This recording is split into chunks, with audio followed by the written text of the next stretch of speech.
శ్రీ గురుభ్యో నమ. శ్రీకృష్ణ పరబ్రహ్మణే నమ. శ్రీమద్ భాగవత మహాపురాణమునందలి దశమస్కంధములోని పూర్వార్ధమునందు 36వ అధ్యాయము ప్రారంభము. ఈ అధ్యాయంలో అరిష్టాసుర వధ, కంసుడు శ్రీకృష్ణుని వద్దకు అక్రూరుని పంపుట మొదలగు విశేష విషయములను తెలుసుకుందాము. శ్రీశకుడు వచించెను. శ్రీకృష్ణుడు గోకులమునందు ప్రవేశించిన పిదప అరిష్టాసురుడు అను రాక్షసుడు వృషభ రూపంలో అచటికి ఏతించెను. ఆ వృషభాసురుని కాయము, మూపురము, గంగడోలు మిగుల బలిష్టముగా నుండెను. అతని దృఢమైన గిట్టల తాకిడికి భూమి కంపించుచుండెను. అతడు బిగ్గరగా రంకెలు వేయుచుండెను. కాలితో నేలను త్రవ్వుతూ దుమ్ములు రేపుచు తోకను మీదకి ఎత్తి పదునైన కొమ్ములతో ఎత్తుగానున్న ప్రదేశములను, పొలముగట్లను క్రిమ్మివేయుచుండెను. పరీక్షణ్ మహారాజా ఆ వృషభాసురుడు మూత్రము విసర్జించుచు కొంచెం కొంచెముగా పేడ వేయుచు గ్రిడ్లురుముచు నిలబడెను. చెవులు చిల్లులు పడినట్లు మిక్కిలి ఘోరముగా వేయుచున్న అతని రంకెలకు గడగడ వణికిపోచున్న ఆవులకును స్త్రీలకును అకాలమున గర్భస్రావములు జరుగుచుండెను. మహారాజా దాని మూపురమును చూచి పర్వత శిఖరముగా భ్రమపడి మేఘములు అచ్చట నిలిచిపోచుండెను. మనదేలి మిగుల పదునుగానున్న దాని కొమ్ములగాంచి గోపికలను గోపాలులను ఎంతయో భయగ్రస్తులైరి. పశువులు భీతిల్లుచు గోకులమును విడిచి పరుగులు తీయసాగెను. అంతటా సమస్త గోవులను, గోపికలను, గోపాలులను కృష్ణ కృష్ణ అని మొరపెట్టుకొనుచు గోవిందుని శరణుజొచ్చిరి. అప్పుడు కృష్ణ భగవానుడు భయవిహ్వల స్థితులకు లోనైన గోకులవాసుల దైన్యమును గమనించి భయపడకుడు భయపడకుడు అని అభయవచనములతో వారిని ఊరడించెను. దీనజన రక్షకుడైన ఆ ప్రభువు ఆ రాక్షసుని హెచ్చరించుచు ఇట్లు పలికెను. ఓరి మందబుద్ధి దుష్టుడా, నోరులేని ఈ గోవులను, అమాయకులైన ఈ గోపాలులను భయగ్రస్తులను చేయుట నిజమైన వేర లక్షణము కాదు. దానివలన నీకు ప్రయోజనము శూన్యము. నీ వంటి దురాత్మల యొక్క, దుష్టుల యొక్క గర్వమును అణచివేయుటకు నేను సిద్ధముగా ఉన్నాను. ఈ విధముగా పలుకుచు పరాక్రమశాలి అయిన ఆ ప్రభువు భుజాస్ఫాలను మనర్చి కరతాళములతో ఆ అసురుని రెచ్చగొట్టెను. పితప ఆ శ్రీహరి పాము పొడగ వంటి తన దీర్ఘబాహువును చాచి ఒక ప్రియమిత్రుని భుజముపై ఉంచి నిలబడెను. అంతటా ఆ అరిష్టాసురుడు మిక్కిలి రెచ్చిపోయెను. గిట్టలతో భూమిని త్రవ్వుచు తోకను పైకెత్తి మేఘములను చిందరవందర చేయుచు పట్టరాని క్రోధముతో అతడు ఒక్క ఉదుటిన శ్రీకృష్ణుని మీదికి విజృంభించెను. పిమ్మట వృషభాసురుడు తన కొమ్ములతో మోహరించి కన్నులెరచేయుచు క్రీగంటి చూపులను కృమ్మరించుచు ఇంద్రుంచే ప్రయుక్తమైన వజ్రాయుధము వలె రిప్పున ఆ స్వామి మీదికి దాడికి దిగెను. అప్పుడు శ్రీకృష్ణుడు తన చేతులతో దాని 2 కొమ్ములను గట్టిగా పట్టుకొని ఒక ఏనుగు తనను ఎదిరించిన మరొక ఏనుగుని వలె 18 అడుగుల దూరము వెనుకకు నెట్టెను. కృష్ణ భగవాను చేతిలో ఎదురు దెబ్బ తినిన ఆ వృషభాసురుడు వెంటనే కోలుకొని లేచి నిలబడెను. పిమ్మట అతడు చెమర్చిన శరీరముతో నిట్టూర్పులను నిగుడించుచు క్రోధ వివసుడై మరలా ఆ స్వామి మీదికి చెలరేగెను.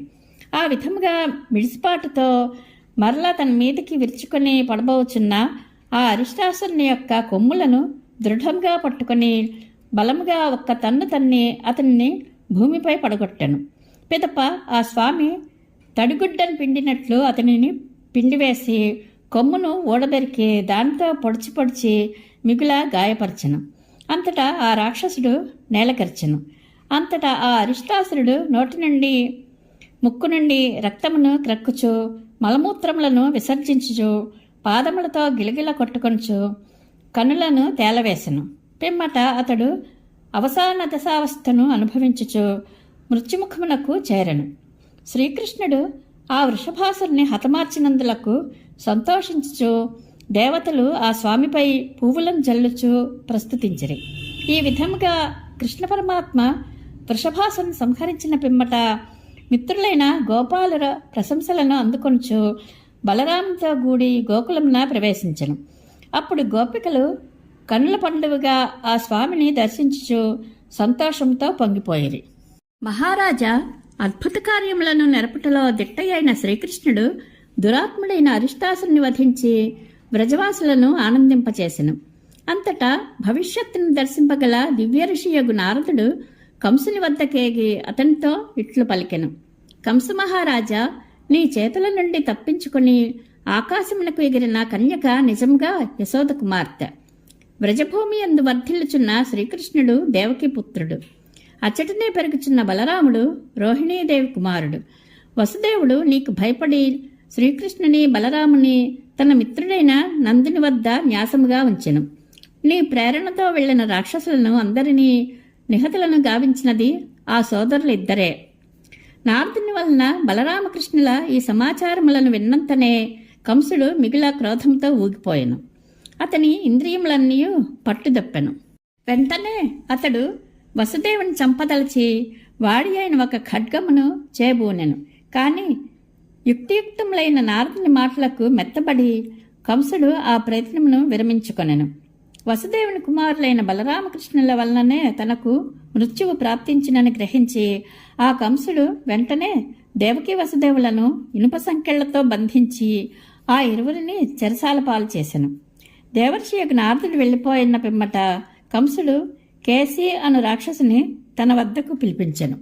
పితప అతడు బలరామకృష్ణులను చంపి రావెలను అని ఆజ్ఞాపించి ఆ కేసిని గోకులమునకు పంపివేసెను. అనంతరము భోజపతి అయిన కంసుడు ముష్టికుడు, చాణూరుడు, శలుడు, తోసలకుడు మున్నగు మల్లులను, మంత్రులను, మావటివాండ్లను పిలిపించి వారితో ఇట్లనెను. వీరులైన చాణూర ముష్టికులారా, నా మాటలను శ్రద్ధగా వినుడు. వసుదేవుని కుమారులైన బలరామకృష్ణులు అనువారు నందుని గోకులమునందు పెరుగుచున్నారట. వారు నా మృత్యువునకు కారకులని తెలిసినది. ఏదేని ఉపాయంచే ఆ ఇరువురిని ఇచ్చటికి రప్పించదను. మీరు వారిని మల్లయుద్ధమున చంపివేయుడు. మల్లరంగస్థలమునకు చుట్టూను వివిధములకు మంచెలు ఏర్పాటు చేయబడుగాక. పౌరులు, జానపదులు మొదలగు వారు ఆ మంచెలపై కూర్చుండి స్వేచ్ఛగా జరిగడి ఆ మల్లయుద్ధమును దర్శింతురు.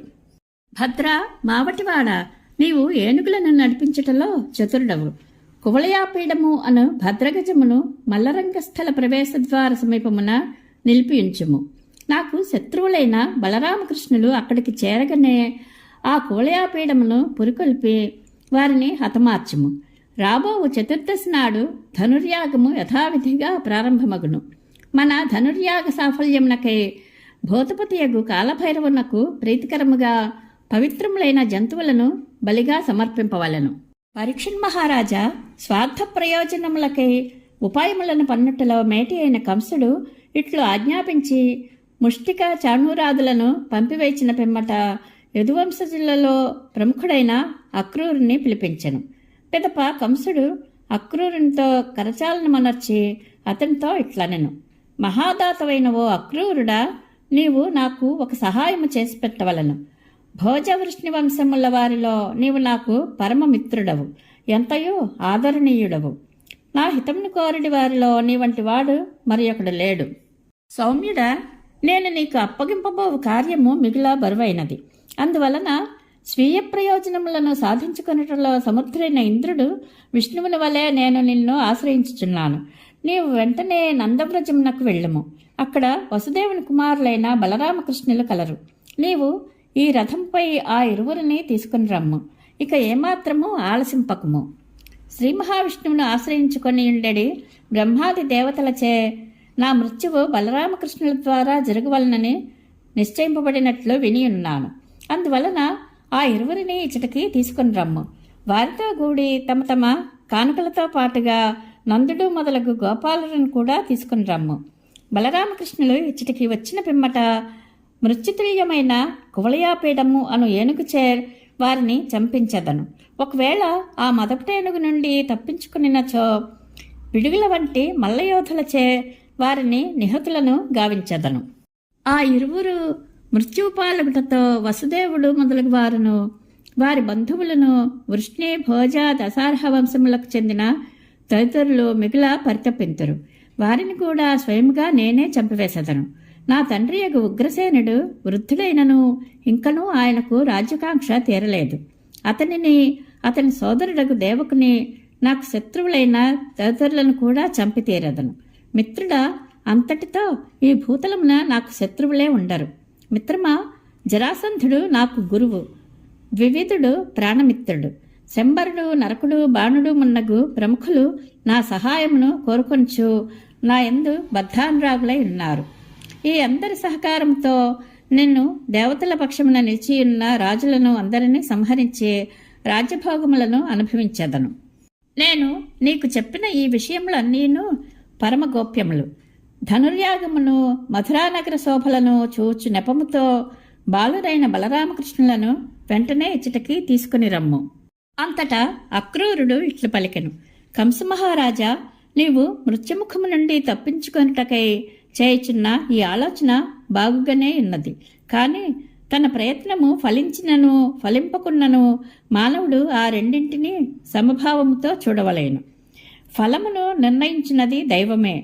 దైవానుగ్రహమునకు నోచుకొనని వారును పెద్ద పెద్ద మనోరథములను ఆశించుచు పకటికలలు కనుచుందురు. వారి ప్రయత్నము నెరవేరినచో ఆనందింతురు, లేనిచో వారు దుఃఖమగ్నులు అగుచుందురు. ఏది ఏమైనను నేను మాత్రము మీ ఆజ్ఞకు బద్ధుడను. శ్రీశకుడు వచించెను. ఆ కంసుడు అక్రూరుని మరియు మంత్రులను ఇట్లు ఆజ్ఞాపించిన పిమ్మట వారిని పంపివేచి తన భవనమున ప్రవేశించెను. అక్రూరుడు కూడా తన ఇంటికి చేరను అని పరీక్షణ్ మహారాజుకు చెప్పెను. ఇది శ్రీమద్భాగవత మహాపురాణం నందలి దశమస్కంధములోని పూర్వార్థమునందు 36వ అధ్యాయము సంపూర్ణము. శ్రీకృష్ణానుగ్రహ ప్రాప్తిరస్తు. శుభం భూయాత్.